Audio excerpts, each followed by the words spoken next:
I've always hated the phrase, "it's just for the weekend." It's never just for the weekend. That phrase is like a red flag dressed in yoga pants and entitlement. And when it came tumbling out of Karen's mouth, it sounded exactly like what it was, a lie wrapped in the favor I never agreed to.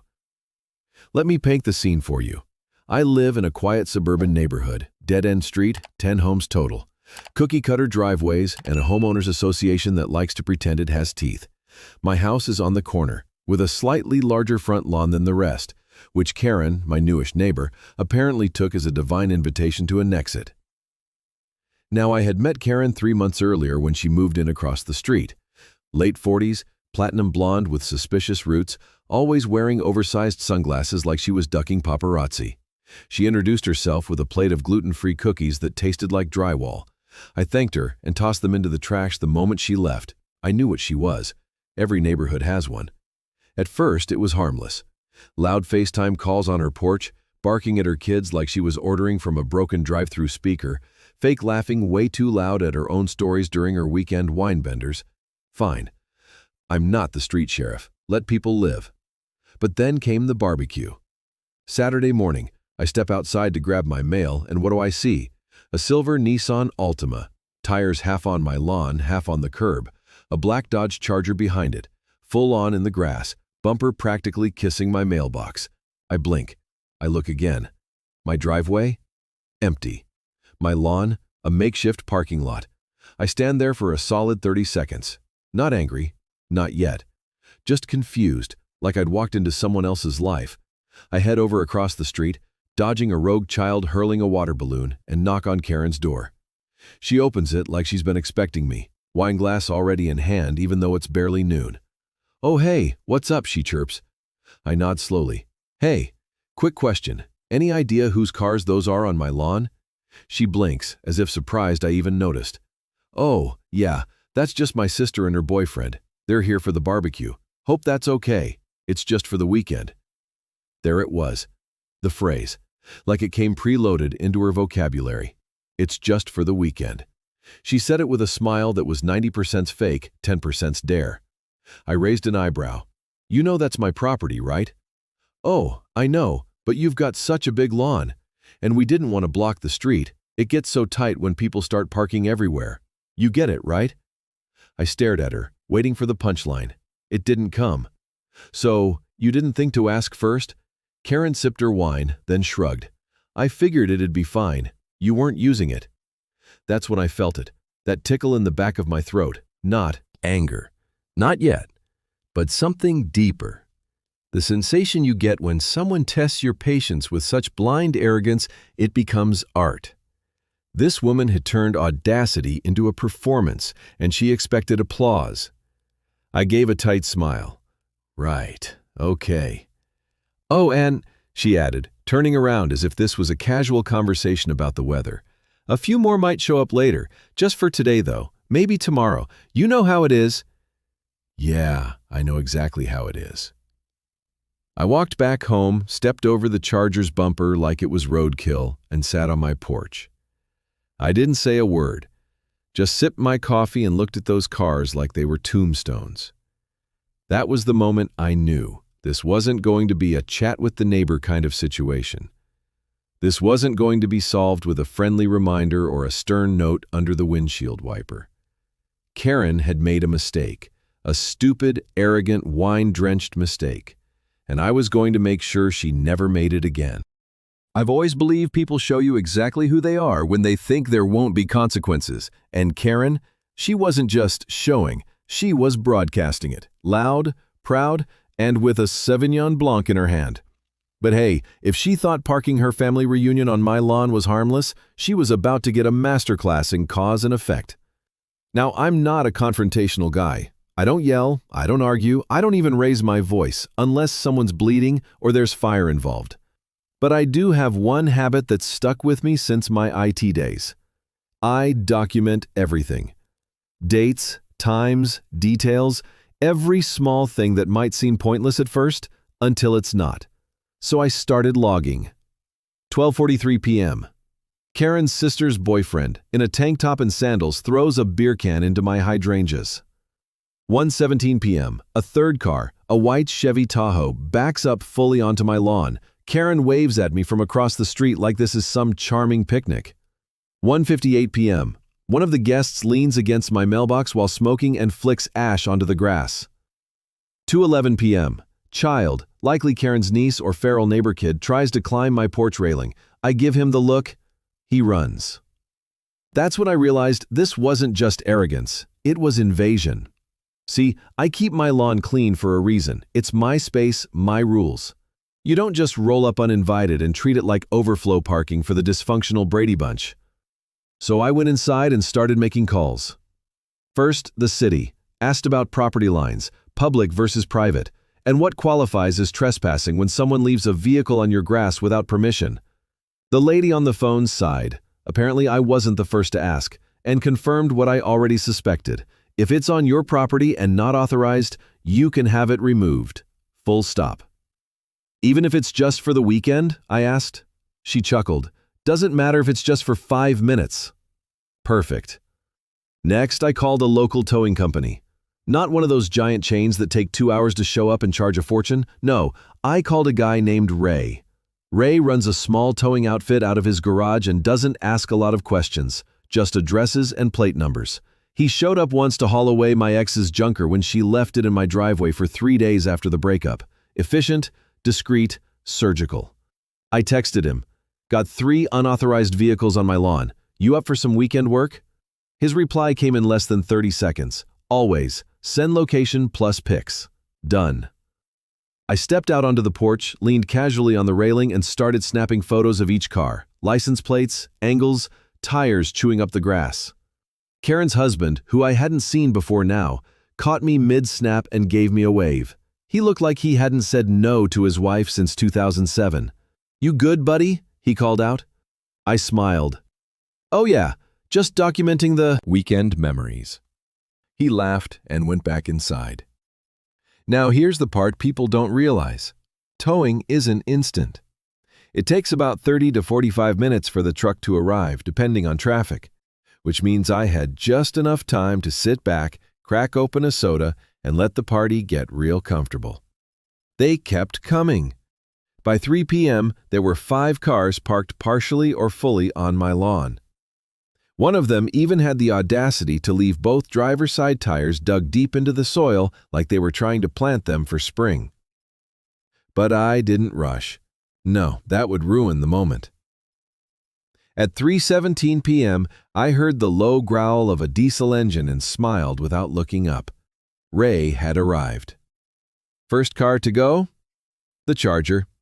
Ray's guy backed up like he was born for it, hooked it in seconds, and pulled it off the lawn as smooth as silk. No drama, just the cold, mechanical sound of consequences.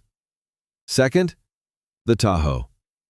Karen's sister screamed something from the porch, but Ray didn't even flinch. He had paperwork. I had signatures. We were solid. By the time the third vehicle, some kind of Kia SUV, was getting winched, the yelling started. Hey, what the hell do you think you're doing? Karen. She was running across the street now, barefoot, red-faced, wine glass still in hand, like a true suburban warlord. She stomped straight up to me, blocking the view of her precious lawn party turned demolition site. You can't do this, she shouted. Oh, I absolutely can. I said it calmly, almost kindly, like I was explaining gravity to someone for the first time. This is illegal. Nope, I replied, holding up the printed city ordinance. It's very, very legal. She looked from me to Ray, who was now calmly driving off with the Charger hitched behind him like a war trophy. But I told you it was just for the weekend, she snapped, like the phrase had magical legal weight. Exactly. You told me. You didn't ask.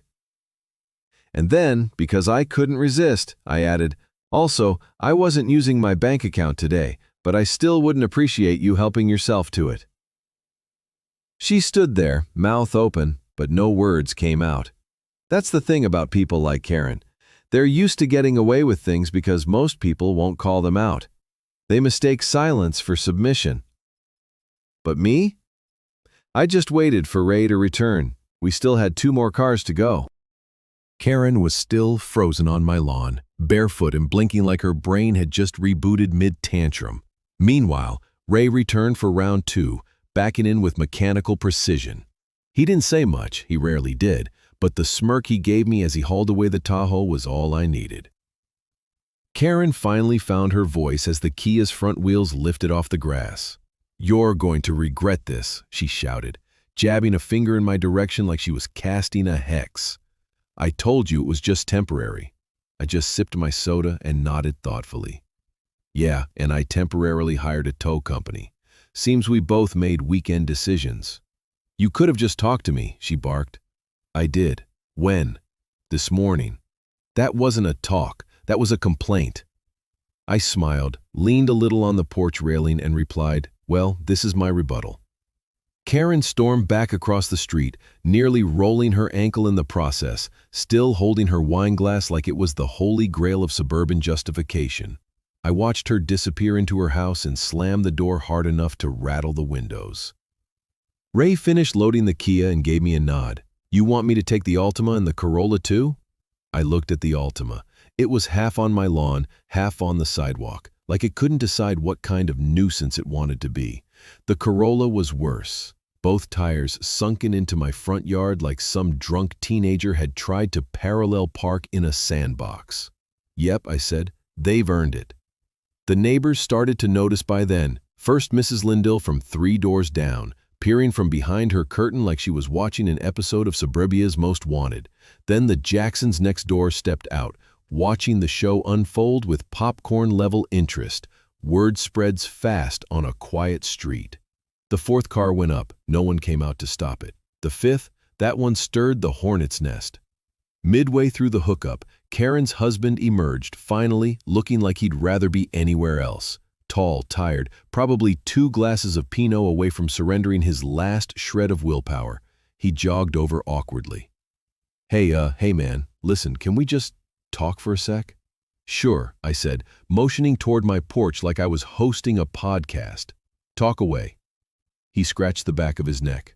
"Look, I get it. This doesn't look great, but Karen didn't mean any harm. It's just her sister drove in from 3 hours away and naturally, the solution was to turn my lawn into a parking lot." He sighed. "It's not ideal, I admit, but towing all the cars, that's kind of nuclear, don't you think?" I shrugged. "You see nuclear, I see surgical." He looked helpless, like a man who lost control of his household somewhere around 2015 and never found the map again. "Look," he said, "can we pay the towing fees? Just get the cars back." Before what?" I asked, tilting my head. "Before your wife files a noise complaint out of spite? Before she cries in the HOA meeting about how the mean neighbor attacked her family with a tow truck?" He opened his mouth, then closed it. I could almost see the moment his brain whispered, "Yep, that's exactly what she'd do." "I'm just trying to keep things civil," he muttered. I leaned in slightly, tone low and even. "You want civil? Then control your side of the street. Civility doesn't mean I let people walk all over me with muddy feet. It means I play by the rules and I expect the same in return." He stood there, shoulders sagging, then finally gave a small, defeated nod. "Fair enough." Ray returned one last time and dragged the Altima away like it was a carcass on a safari trail. The street was finally clear. My lawn, torn up, bruised, but finally empty, looked like it had survived a battle. Because it had. I took photos of the damage: grass torn out, deep tire ruts, crushed flower bed near the sidewalk, all time-stamped, geotagged, and backed up to the cloud. Not for revenge, for documentation. Because people like Karen don't learn from consequences, they fight them. And I wasn't giving her an inch of wiggle room. At around 6 p.m., I got the first text. "Karen, I'm reporting you to the HOA. This is harassment." Me. "Good. I'll bring the photos and towing receipts to the meeting. I'll make sure everyone sees what kind of person you really are." Me. Same. She didn't reply after that. I thought that would be the end of it. 5 cars, 5 tows, one wrecked wine buzz. But no, Karen wasn't done. Because entitled people rarely just take the loss. No, they escalate. And by Sunday morning, I woke up to find something else on my lawn. I woke up Sunday morning to the soft sound of my neighbor's sprinklers and the less soft sound of my own slow-burning disbelief. Out my window, on the same patch of torn-up, tire-scarred lawn I'd finally cleared the day before, was a sign. No, not metaphorically, a literal sign, hammered into the dirt with a cheap stake and bright red letters that read, "Community Parking Zone. Thank you for your neighborly support. The Neighborhood Unity Group." I didn't know what was more offensive, the sign itself, or the fact she tried to make it sound like a group decision, as if the entire street had convened in a suburban council and unanimously voted to annex my property. I scanned the rest of the lawn. No cars yet, but the message was clear. This wasn't over. Karen was going for round 2. I stepped outside, still in my hoodie and coffee in hand, and walked over to inspect her pathetic little monument to delusion.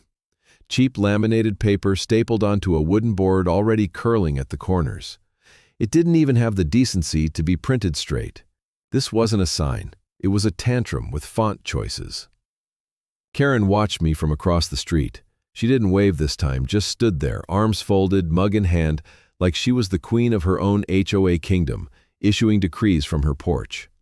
I crouched, ripped the sign out of the soil, and held it up like a rotten fish. Then I walked back to my house, tossed it into the trash, and made a mental note.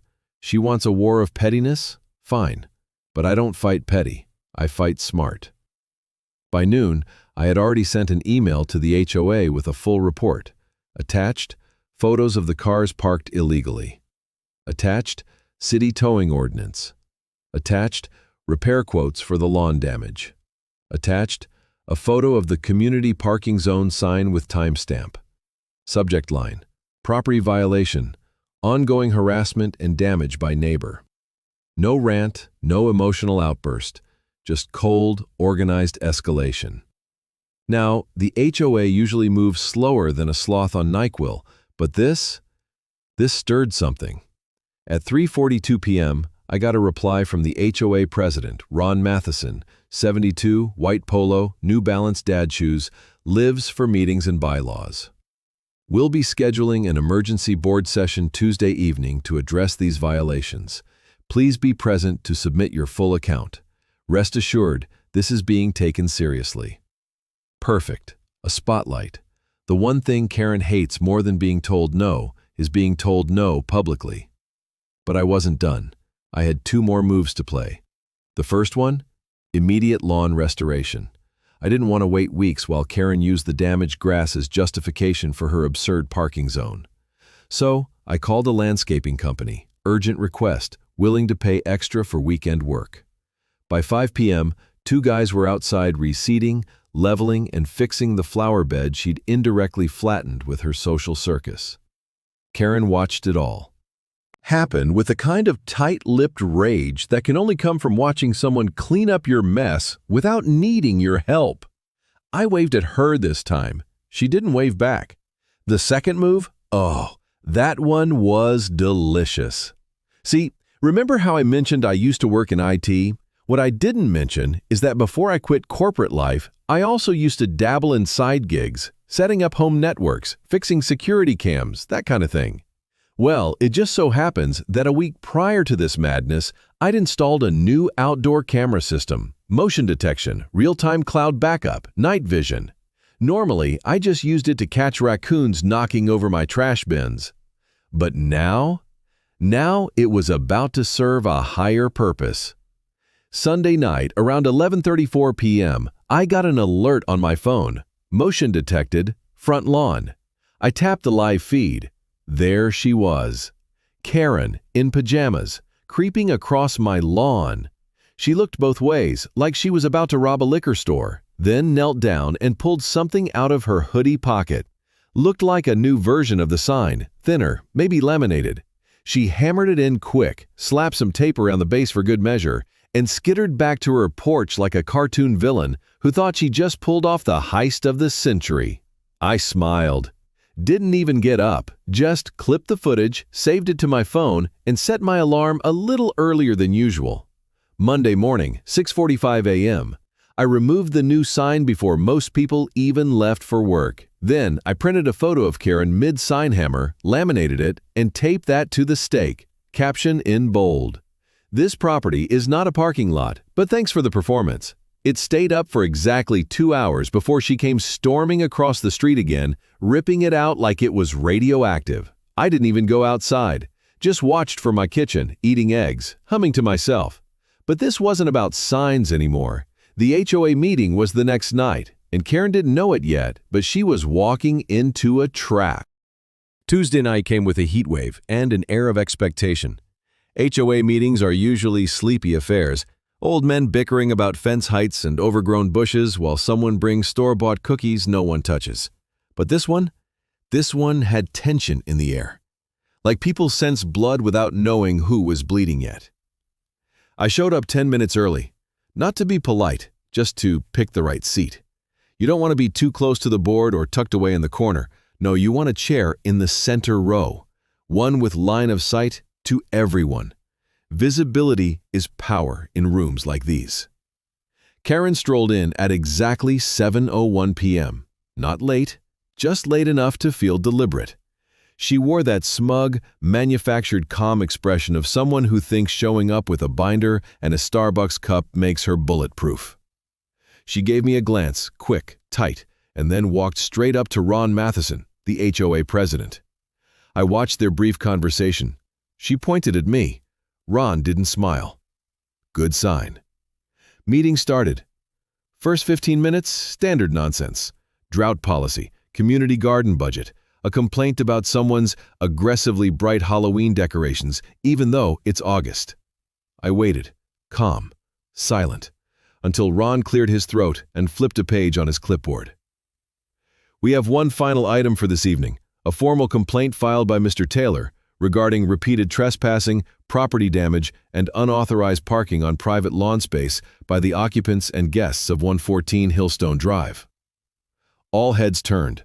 Some didn't even bother to look subtle about it. Karen's expression went from bored to braced. Ron continued, "Mr. Taylor, you have the floor." I stood up, calmly. No notes, no binder. I didn't need them. "Thank you. As stated, for the past 2 weekends, I've had vehicles from across the street parked directly on my lawn, without permission. I asked for it to stop. I was ignored. So I had them towed, legally, I might add, according to City Ordinance 42.16b. I have full documentation, time-stamped photos, and receipts for all 5 vehicles."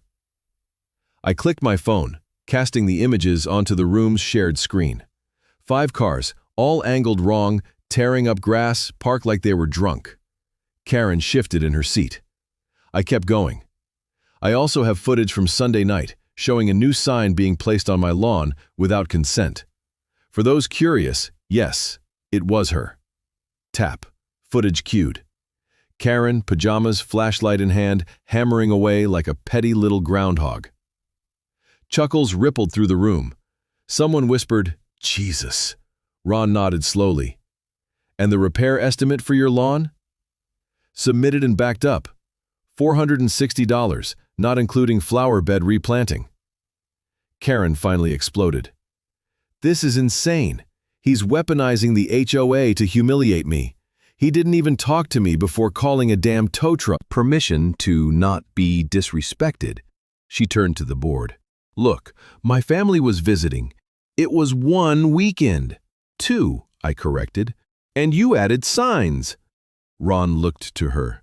"Mrs. Morgan, did you notify or request approval from the board to designate another homeowner's property as a community parking zone?" Karen hesitated. "Well, no, but I thought—" "You thought wrong," he cut her off. "We have zero tolerance for misusing common property, especially private lawns. You don't get to redefine property lines based on your brunch schedule." And then the kill shot. Ron turned to me. "Mr. Taylor, per the bylaws, you're entitled to reimbursement for the lawn damage and towing expenses.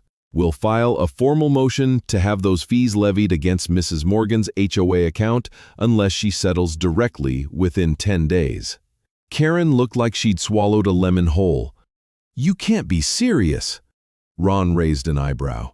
We're not a court, Karen, but we're not blind either. Meeting adjourned. I walked out feeling lighter than I had in weeks.